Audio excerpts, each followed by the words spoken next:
Okay. Tories are a violent party. Like, they've Violent? been attacking the poor for the last 10 years of their government. I've had people make fun of me because of the way that I speak, and then you look at the way they speak, it's like, yeah, what go on, blood? Like, really? Why are you interrupting me? This is what Tories do. Have you been up north? I have been up north. Okay, have you lived there? No. Okay, be quiet then.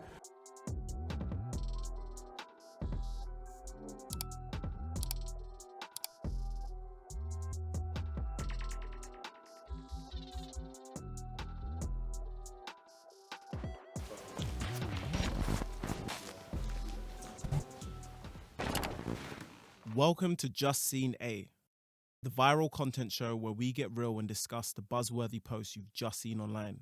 This is the only comment section you can watch in real time. Let's see what happens.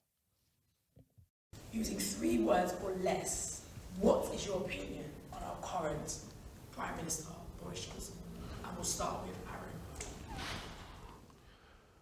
3 words or less. Opinionated, disgraceful, but determined. Untruthful, different. A dishonest, privileged somebody. A useless joke man. A liar, an idiot, but funny.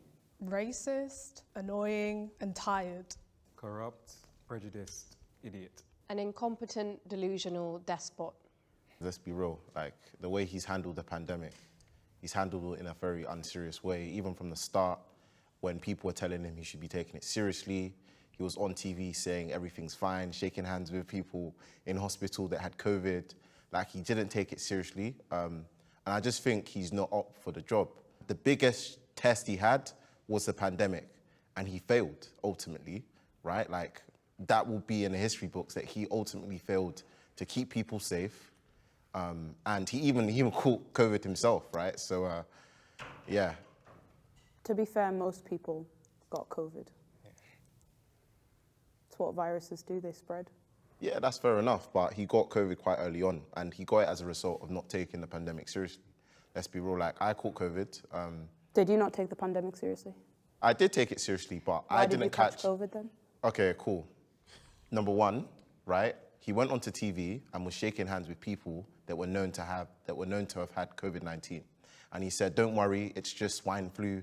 You know, we're all gonna get through this. And he was shaking hands with them. And when the country needed him most, where was he? He was in a hospital bed, right? Like, that's just a fact. I think historically he's shown that he does not care about ordinary people. And even jumping off that point, like, if we're going to talk prejudice and Boris Johnson, you could almost take a dart and, like, there's no community this man hasn't offended. And we've seen what happens with other politicians, Diane Abbott, for example, who have done much less egregious things, sometimes minor mistakes, whatever your viewpoint on it is, and they get lambasted by the media. Boris does countless racist, prejudiced, and all the ists things and just gets on with it. And why? Because this country loves privileged white men. Well, obviously, coming from a Conservative voter, the only reason why I voted for him was because of Brexit. I just wanted it to get done, and I didn't want to go through the whole back and forth of another referendum, another decision, another, period of time where we don't know what we're going to do or how we're going to implement things. And plus, for me personally, obviously everyone's entitled to their own opinion, and there's a lot of things that's been said that's actually true, but I don't see anything better than what we have right now. Like, if I was in power, or if I had the power to remove Parliament or remove a certain someone from office, I don't know who I'd replace him with.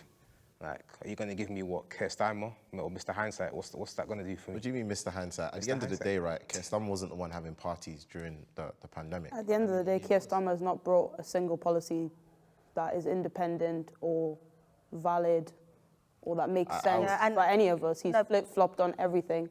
And he said, oh, we should open the schools.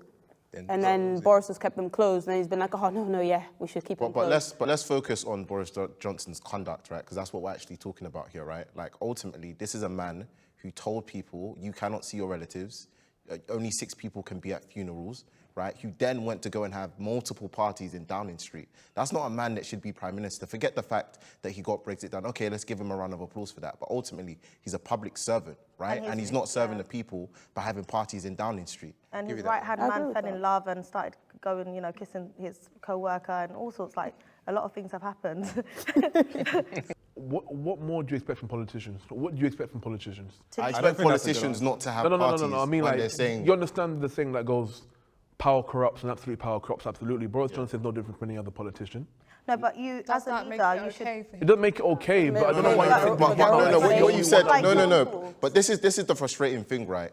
What people try to do, because of Boris Johnson's conduct, they say all politicians are like this. So let's just give him a pass. No Prime Minister, hold on. Even Theresa May and David Cameron would not have had parties in Downing Street at the height of a pandemic. You sure? Right? Boris Johnson, of course not. No other British Prime Minister other than Boris Johnson would break the rules so blatantly. Boris Johnson said in an interview once, that his plan, or the way he sort of goes about things, is to fill his life with so many gaffes that no one knows which ones to point to. There's so many things we can talk about when it comes to Boris Johnson. Even the level of corruption we've seen during the pandemic with the government contracts just being given out without proper procurement processes. We could talk about that. We could also talk about the fact he's had so many parties. There's just a litany of stuff that Boris Johnson has messed up on. Even the track and trace costing, 34 billion or whatever it was costing, and they couldn't give families that are desperate for £20 extra a week. He deprived them when he could have put that money towards that. The track and trace has not done nothing to help us. And free school meals. Free school meals. Exactly. Yeah, so there's like Marcus Rashford had to campaign. Campaign for it. Just by show of hands, right? Who here would vote for a Tory party? Reluctantly. What about a constitution? It depends. It depends. It depends who's in charge. I've got this tweet here. Don't ever vote Tory Monday motivation. Tories are a violent party. Like they've been attacking the poor for the last 10 years of their government. We can't attacking the poor. Attacking the poor. Rich and the poor. I want to ask this though, but why is it most of the time the working class are more voting for Conservative now than Labour? Because they are misled. They are misled. By misled what? how? The fundamental reason why the Tories are, in my opinion, enemies of progress is because ultimately the Conservative Party exists to conserve institutions that have existed for tens of thousands of years. And why do you want to get rid of them? Why do you want to abolish them? Wait, hold on. As a Labour Party, we are progressives. We believe that the only way we can change society is by tearing down statues. No, it's not nothing for anyone. Why are you interrupting me? You see, this is what Tories do. Like the one thing the Tories are good at. Hold on. The one thing Tories are good at. The one thing Tories are good at is PR. Literally, that's why you guys were able to convince so many working class people in the north to vote for Boris Johnson. I'm sorry. The fact of the matter is, Boris Johnson is breaking all of the things he promised to do. Can I actually respond? Is anyone here actually Northern? Is anyone Northern? I'm not Northern. Is anyone? No, I'm not Northern. Okay, so you're talking on Northern Tories. I'm Northern. Okay. I'm from Newcastle. Okay, so before you start talking on the people that you've never met, have you been up north? I have been up north. Okay, have you lived there? No. Okay, be quiet then. So on why they have changed from voting from Labour into Conservatives more often than not is because, as I said, as we've talked before, is that these towns and cities are run by Labour mayors, Labour councillors. There's Labour MPs in most of them, especially where I lived in Newcastle. It's all Labour there. It's a full-on. Can I finish? This is what the left do. They just interrupt. Can you finish? And the point of the matter is that Labour no longer represent people. A lot of people want a change. I've been sitting here quietly stewing because I'm trying to process what I heard earlier about someone said that the Conservatives are Labour's against progress or something. Yeah. This is the thing, the Conservatives, they're more concerned about the economy, right? And because they believe the idea that pre-enterprise capitalism, selling and buying and stuff like that, improves the individual, improves the person as well. Whereas Labour now, Labour's supposed to be all about the working class. But you have to ask yourselves, why did Labour find themselves in a position where you have not just one or two swing voters, but entire constituencies voting the other way? It wasn't the entire. So it was. Do you know the voting system, how it works? Absolutely annihilated. Do you know what the 2019, shall I tell you something? destroyed. Shall I tell you? Do you know how the voting system works? Do you know the system is first past the post? Do you know how it works? The only reason Labour's lost seats is because Brexit party was created, and the small minority of Labour supporters that didn't believe Corbyn's Brexit strategy, they voted for the Brexit party. Do you know who runs the Brexit party? Yeah, Farage, right? And you're telling me Labour voters went to Farage? Can I finish? They did for Brexit. Yeah, because he said it was for Brexit, right? So them little swing voters, they threw Labour constituencies off by literal small minority, right? I think my personal policy is that the worst Labour government is better than the best Conservative. Thank God. I feel like there's an extent to which both parties do have similarities.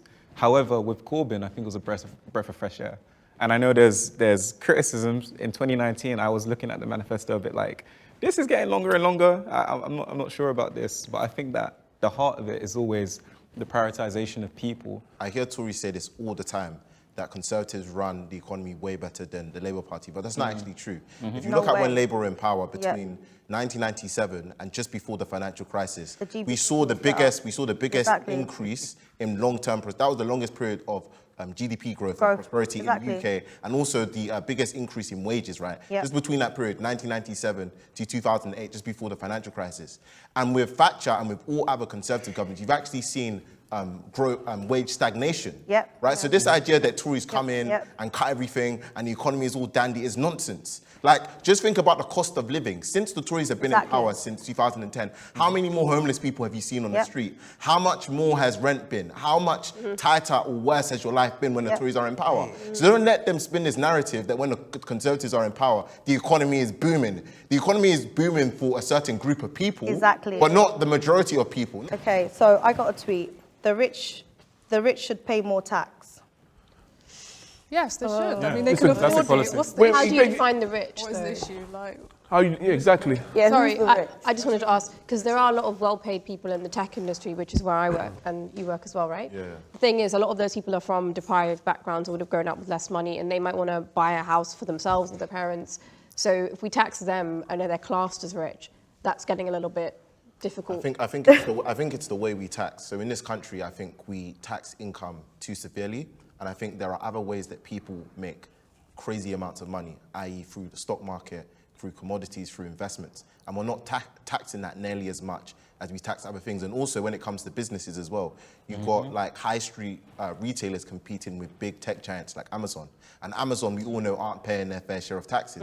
So maybe we should start taxing those types of corporations and those kinds of people that are making money off other streams instead of middle class and working class. Can I ask a question? Do you believe that there shouldn't be sort of billionaires then? You can't have billionaires without exploitation of ordinary workers. Define exploitation. The problem is, we will pay our tax because obviously we're working for a company.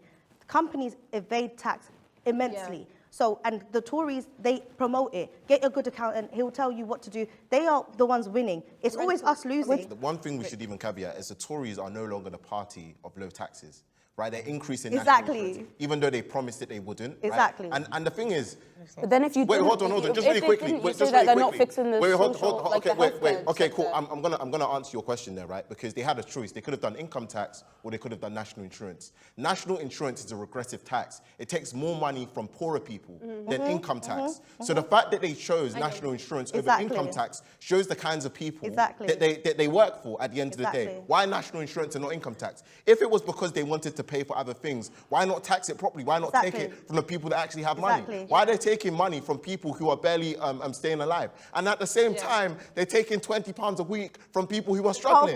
How does that make any sense? And that's because they've put the cost of living so high. Someone said about billionaires shouldn't exist. I mean, the same billionaires that we criticise are also the ones that are creating jobs for the economy in the first place. They're the ones that kind of trickle down. They've also lost jobs. I'm sorry. Right, this idea, billionaires, I understand that some people, you call it cheat system or whatever, right? The idea that a billionaire can start from scratch and work their way up, you know, the idea that there's like a meritocracy to it where you create jobs and you create this big empire like Amazon, for example. You say Amazon don't pay their fair tax. Can I just ask, how much do you think a fair tax should be on billionaires? Because without the billionaires... Shall I tell you something? You know the top 1% in this country pay more than 80% of tax? Okay. There's something it is true. 80%, I don't think it's as high as 80%. It's higher 80%. So the top 1% are paying 80% of tax. That's not equitable. I know it's not equitable. I don't know this idea that we should get rid of them and exploitation. These people are creating jobs. No, it's modern day slavery. It's modern day slavery. Let me finish. They're creating jobs. Let's say that we ban Amazon. Creating slaves. They're creating slaves. Fucking hell, there used to be a time where being a slave was actually being a slave. No, people are being paid. People are being paid for a job. It's not the point. The point of the matter is people are creating jobs and people are applying for said jobs, and it's a good way to climb up the ladder. Ultimately, right, I think we should applaud anyone who has started from the bottom and been able to take themselves to the top, right? And no one's saying that Elon Musk, Jeff Bezos shouldn't be able to enjoy their wealth. However, they don't need £1 billion in their bank account. You're paying. Could I just finish really quickly? And when I talk about taxes, I'm saying that those companies should pay their fair share of taxes. Exactly. If I was to start a small business, I don't have access to top quality lawyers and top quality accountants to exploit the tax system. Work to get there. Could I land? Google pays a very, very small amount of tax in the UK, and it can do that because it has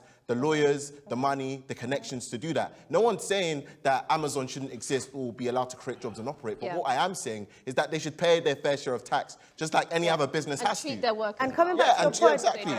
How is £15 an hour not treating your work as well? You say that society has a responsibility to help those that are underprivileged? If they want to, I guess. That's what I say. Do you think there's a duty on society to do it? To a certain extent. Who's there's society? I think Can we to define a the certain question extent. a bit more? Sorry. So, should I be obligated to give money to the poor, basically, in a sense, or? Wow, that's very sad. That's No, it's reasonable, Just highlight that. We should help them if we want. I Shouldn't be hear- by force. And plus, I was going to say, it doesn't have to be about money as well. It could be about advice. It could be about anything. Like, when we think about this question, I feel like everyone's going to think about, money, this, that, tax. But no, it can be interpreted in different ways in terms of, like I said, advice, like I said, yeah. So I'd actually disagree that it's an if you want situation with society looking after the underprivileged. I think that's abhorrent. I feel like our society benefits so much from having progressive values where the single mother of a child on the street, the homeless person, is looked upon with humanity. I think one of the biggest problems of the conservative, and I'd say neoliberal, because a lot of the Labour Party has the same mindset, is we've reduced people to be indispensable. We look upon human life like it's a product or a commodity, that something can be discarded. That's why we have a system where we have food banks and people suffering. And I'd say that with the duty and the obligation, it goes beyond the state. The state obviously has to do things. That's the basis of the social contract that we have. But businesses, the reason that you pay your tax, the reason that you do your CSR, your corporate social responsibility, the reason that you give back to the community is because you benefit from the community, you benefit from the collective. When you're hiring someone, you're hiring someone that's been state educated often, that's breathing clean air, hopefully, because of state regulations, that's been able to get to this age because of security provided by police, and all of this is collectively provided. This is all from us, all of us. We are a society, and I disagree fundamentally with the idea that if you want, give money to the poor. If you want, all of this is an obligation that we all benefit from. Because one day it might be you downtrodden, and you'd be looking for someone to help you up. Or do we want a society where people are left to the wolves? Right, okay, I've got a tweet. So, Labour hate the UK and its British people.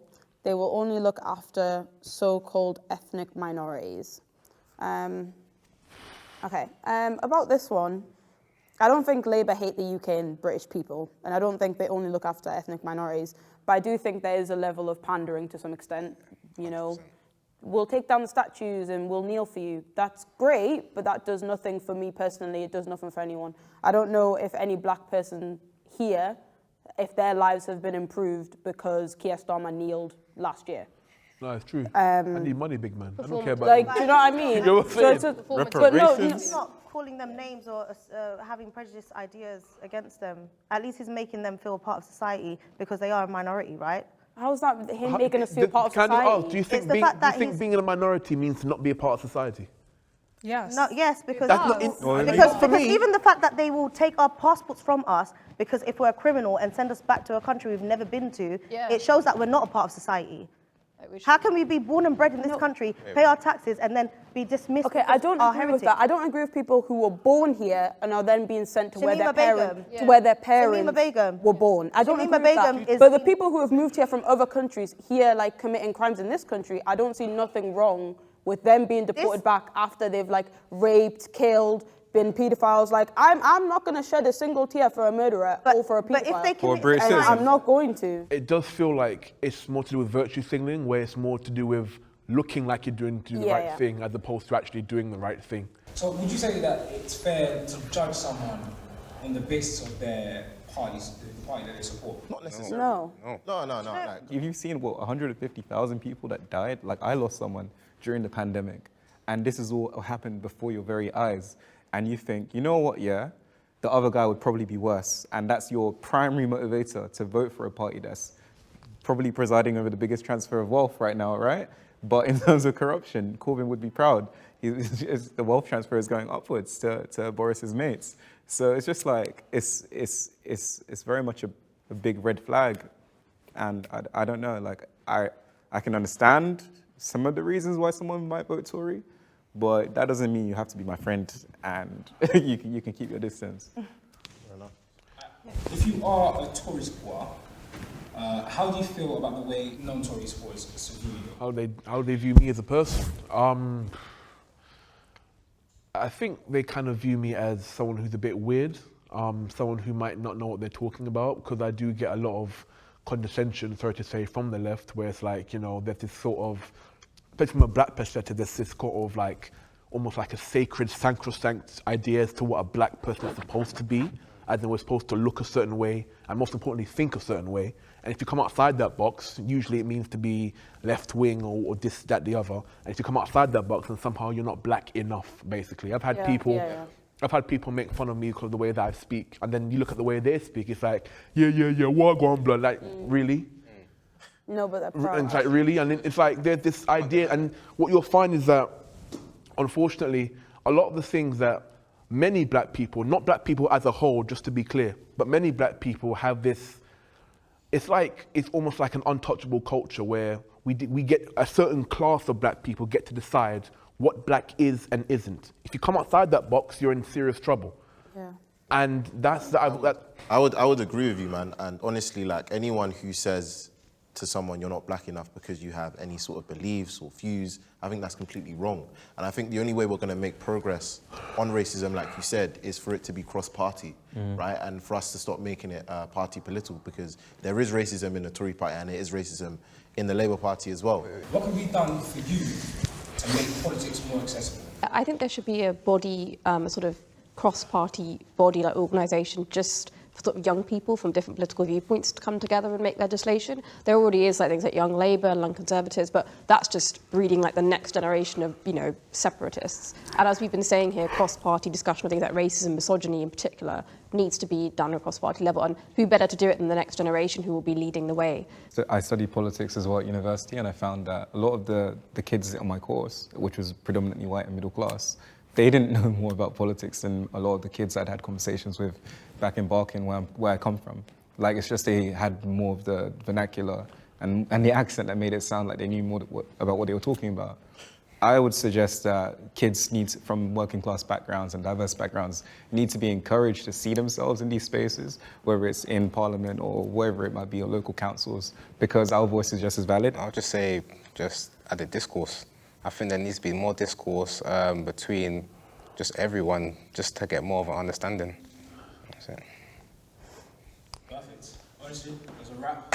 Thank you very much.